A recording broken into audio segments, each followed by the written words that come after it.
Hey guys, JT with a quick video. I had debated if I was gonna do this real quick or not, but or I didn't even say quick, but a video on this. So, it was announced. I think it was like late or early last week. There was gonna be a Stampede 4x4 kit version, which I was like, oh, that'll be pretty cool to see. But looking at it, one.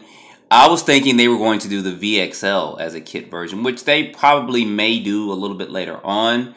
But this is an XL5 version. Get this a little bit bigger. You guys see there, this is what it would look like assembled, but this is basically an XL5 Stampede 4x4. Now, you guys, I want you to put your comments down below because I really do want to hear some of your thoughts and feedbacks on this one for this. So, this is what it's going to look like, excuse me, when it comes unassembled. But the biggest thing about this is that the price of it. I did see some forums talking about it, and people were saying that this kit shouldn't cost any more than $169, $179 at the most, which I totally agree because the brush version cost $299. Excuse me. And this one's going for $199. And the brush version comes assembled, ready to run with battery, charger, radio, and stuff, which to me, you'd be better off buying the brush version and then selling the electronics out of it, and then saving yourself for building this kit, unless you just want to paint the body. Because this thing, from what I recall seeing, this is a picture of it, of course, with a painted body they did on there. This doesn't come with bearings, I don't think. I did see in the optional part list that they had bearings for it or something like that. Let's see if we can let's go to gallery real quick. But I am curious on you guys' thoughts on this because it is built off of the brushed Stampede 4x4. It does, of course, have 32 pitch gears on it, which is good, no 48 pitch. And it may have bearings, like there's bearings in there, but it did say optional bearings. But you see there's no adjustable turnbuckles or anything here, which sucks. And then this breaks. I mean, I've had one, and that's one of the first things you replace because it's so thin. No bearings in the steering. I can definitely see that, where the VXL version does come with bearings in the steering there.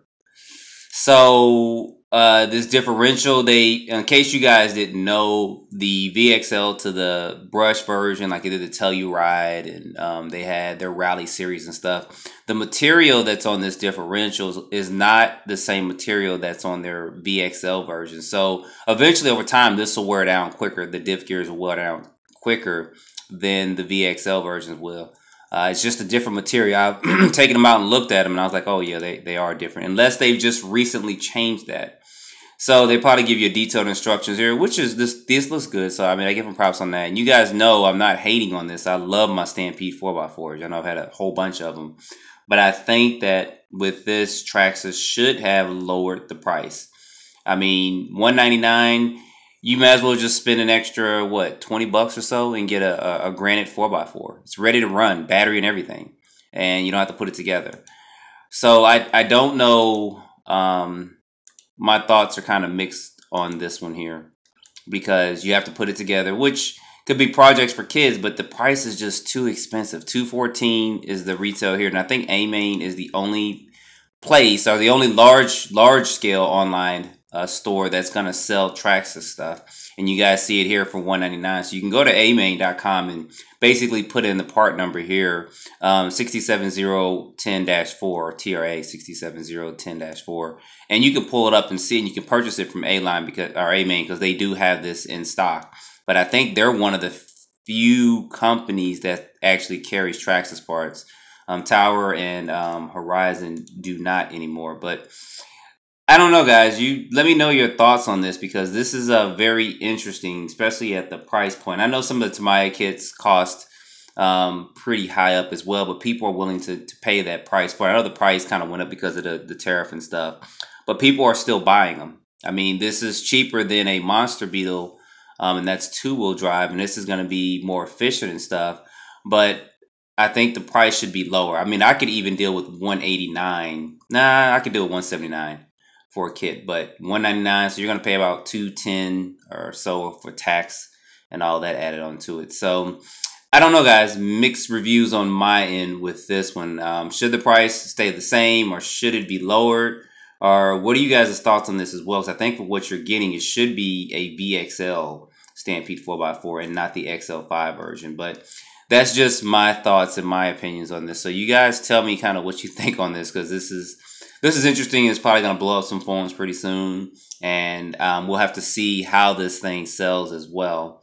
Maybe they'll do XL or a VXL version a little bit later on. Or maybe they're going to start going the route of doing all their kits like this. Maybe they'll go the brush / 4x4 next, and then the 2-wheel drive versions and stuff. I don't know. That'll be interesting to see, because most people do take the electronics right out of it. But they sell it, get some of their money back, and then they move forward from there. So most people do. I know that I normally do at times as well. So you guys let me know your thoughts on this. It's very interesting. You guys can go to Traxxas.com and see that. And like I said, you can also purchase it from Traxxas, and you can also purchase it from A-Main and probably a couple other vendors out there as well. So anyway, guys, don't forget to like, subscribe, and stay tuned for more videos. Thanks for watching.